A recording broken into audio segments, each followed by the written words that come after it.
ଲୋକ ପାଇଲଟଙ୍କ ଆଲର୍ଟ ଯୋଗୁଁ ଟଳିଲା ବଡ଼ ରେଳ ଦୁର୍ଘଟଣା। ରବିବାର ରାତିରେ ମଧ୍ୟପ୍ରଦେଶର ସତନା ଜିଲ୍ଲାରେ ଦୁର୍ବୃତ୍ତମାନେ ମୁମ୍ବାଇ ହାଓଡ଼ା ରେଲୱେ ଟ୍ରାକ୍ର 158 ଲକ୍ କାଢି ଦେଇଥିଲେ। ଏହି ସମୟରେ ଡାଉନ୍ ଟ୍ରାକ୍ରେ ଯାତ୍ରା କରୁଥିବା ମହାକୌଶଳ ଏକ୍ସପ୍ରେସ୍ ଅଖାରେ ଭର୍ତ୍ତି ଥିବା କିଛି ଜିନିଷରେ ଧକ୍କା ହୋଇଥିଲା। ଫଳରେ ଏଥିରେ ଚାବି ଥିବା ଲୋକ ପାଇଲଟ ଆଶଙ୍କା କରିବା ସହ ଟ୍ରେନ୍ ଅଟକାଇ ଘଟଣା ସମ୍ପର୍କରେ ରେଳ ପ୍ରଶାସନକୁ ସୂଚନା ଦେଇଥିଲେ।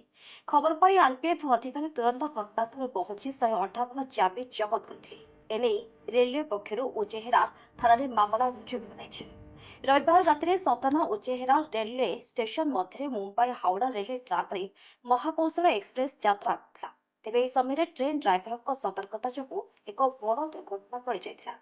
ଠିକ୍ ସମୟରେ ଡ୍ରାଇଭର ସତର୍କ ରହିବା ସହ ଜବଲପୁର କଣ୍ଟ୍ରୋଲକୁ ଆଲର୍ଟ କରିଥିଲେ। ଖବର ପାଇ ତୁରନ୍ତ ରେଳ ଅଧିକାରୀ ଘଟଣାସ୍ଥଳରେ ପହଞ୍ଚି ତଦନ୍ତ କରିଥିଲେ।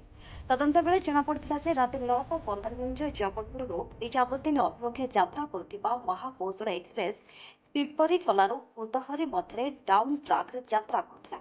ଏହି ସମୟରେ 37 କଂକ୍ରିଟ ସ୍ଲିପର ଅଟକ ଥିଲା। କୁହାଯାଉଛି ଯେ ଦୁର୍ବୃତ୍ତମାନେ ସ୍ଲିପରକୁ ଲକ୍ କରିବା ପାଇଁ ବ୍ୟବହୃତ ଚାବିଗୁଡ଼ିକୁ କାଢ଼ି ଦେଇଥିଲେ। ଏହି ସମୟରେ ମହାକୌଶଳ ଟ୍ରେନ୍ ପଛରେ ଜବଲପୁର ରିୱାସ ଇଣ୍ଟରସିଟି ଓ ତାପ୍ତିଗଙ୍ଗା ଟ୍ରେନ୍ ମଧ୍ୟ ଯାତ୍ରା କରୁଥିଲା। ପାଖାପାଖି 40 ମିନିଟ୍ ପରେ କଂକ୍ରିଟ ସ୍ଲିପର ଚାବିକୁ ପୁଣିଥରେ ଲଗାଯାଇ ଲକ୍ କରାଯାଇଥିଲା।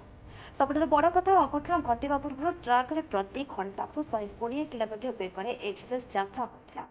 ଲୋକ ପାଇଲଟଙ୍କ ସତର୍କତା ଯୋଗୁଁ ଏକ ବଡ଼ ରେଳ ଦୁର୍ଘଟଣା ଅଳ୍ପକେ ବର୍ତ୍ତି ଯାଇଥିବା ସୂଚନା ମିଳିଛି। ଘଟଣାସ୍ଥଳରୁ 150ରୁ ଅଧିକ ଚାବି ଜବତ ମଧ୍ୟ କରାଯାଇଛି। ସେପଟେ ଘଟଣାକୁ ନେଇ ଅଜଣା ବ୍ୟକ୍ତିଙ୍କ ବିରୋଧରେ ମାମଲା ରୁଜୁ କରାଯାଇ ତଦନ୍ତ ଚାଲିଛି। ଏହାସହ ନାଇଟ୍ ପେଟ୍ରୋଲିଂ ମଧ୍ୟ ବଢ଼ାଇ ଦିଆଯାଇଛି। Bureau report, MTC news.